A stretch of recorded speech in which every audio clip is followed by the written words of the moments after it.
Are you still talking about Jeffrey Epstein? In this video, we will explain the relationship between Trump and Epstein. First, however, it is important for the success of this project that you subscribe to our channel. And like this video, the 2020 U.S. presidential election went down in American political history as one of the most polarizing elections ever. After his defeat in 2020, Donald J. Trump maintained his influence within the Republican Party and ran for re-election in 2024. Throughout his campaign, Trump emphasized his previous policies on issues such as border security, the economy, energy independence, and fighting the deep state. One of Trump's biggest advantages was voter concerns about the aging leadership of the Democratic Party. Joe Biden's decision to run for a second term raised concerns, particularly among independent voters. Additionally, criticism of the Biden administration regarding the economy and inflation created favorable conditions for Trump. On election day, Trump won by narrow margins in critical states such as Pennsylvania, Arizona, and Georgia, although the election results sparked disputes in some areas. Election boards confirmed Trump's victory. The 2020 elections also drew attention for their low voter turnout. Many voters stated that they were not excited about either of the two main candidates. Thus, Donald Trump became one of the few leaders in American history to have served as president for two separate terms. He took the oath of office in January 2025.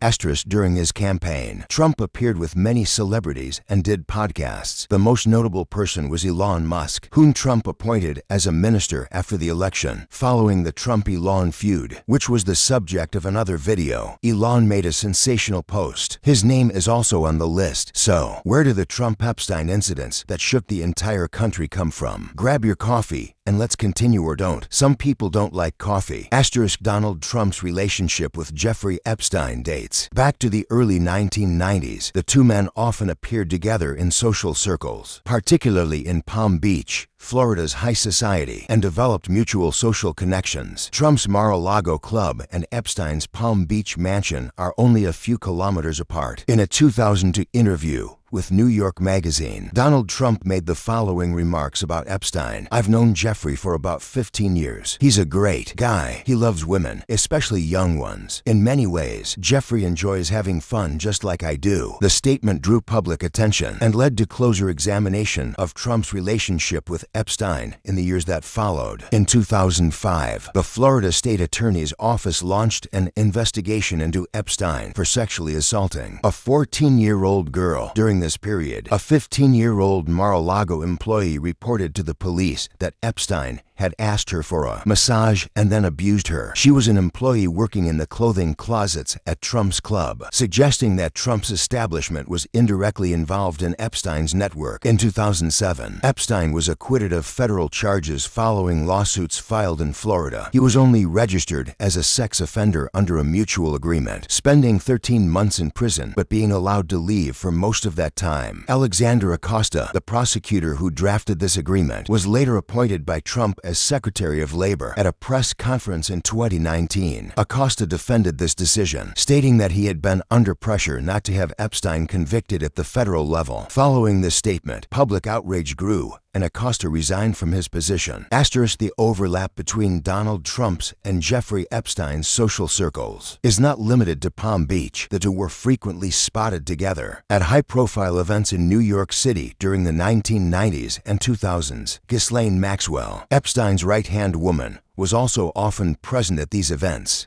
She is listed in U.S. court records as a key figure in Epstein's access to young girls. One of the most talked about events in the public eye was a party held at Mar-a-Lago in 2000. Epstein and Trump allegedly hosted a private dance competition, featuring only young women at this party. Archival footage released by NBC in 2019 clearly shows Trump dancing with Epstein at the party and pointing at women while chatting, when records of Epstein's flights on his private jet, known as the Lolita Express, were released in 2019, there was a major public outcry. The names of Bill Clinton, Alan Dershowitz, and Donald Trump appear on these lists. However, Trump stated that he only took one of these flights.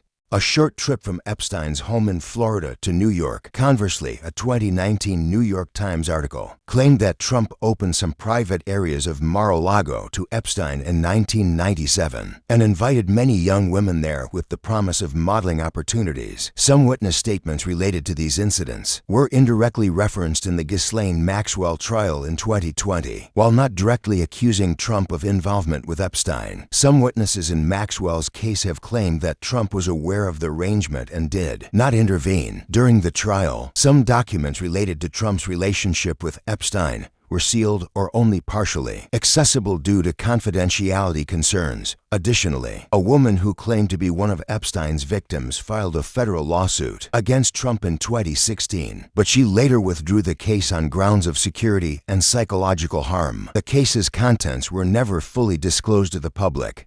Jeffrey Epstein's death in his cell at the Metropolitan Correctional Center in Manhattan in 2019 caused major shock worldwide. He was in custody on serious charges of human trafficking, sexually abusing underage girls, and forming a criminal organization. Although his death was officially ruled a suicide, many questions remain unanswered. Shortly before his death, it was revealed that the cameras in his cell were not working, the guards had neglected their duties, and he had been left alone in his cell. Following Epstein's death, Trump stated, "I knew Epstein many years ago. Then we fell out, and we hadn't been in contact for a long time." However, it was noted that Trump had shared a conspiracy theory on social media, suggesting that Epstein's case might be linked to Bill Clinton. The post sparked a widespread backlash and an unethical debate between the former presidents.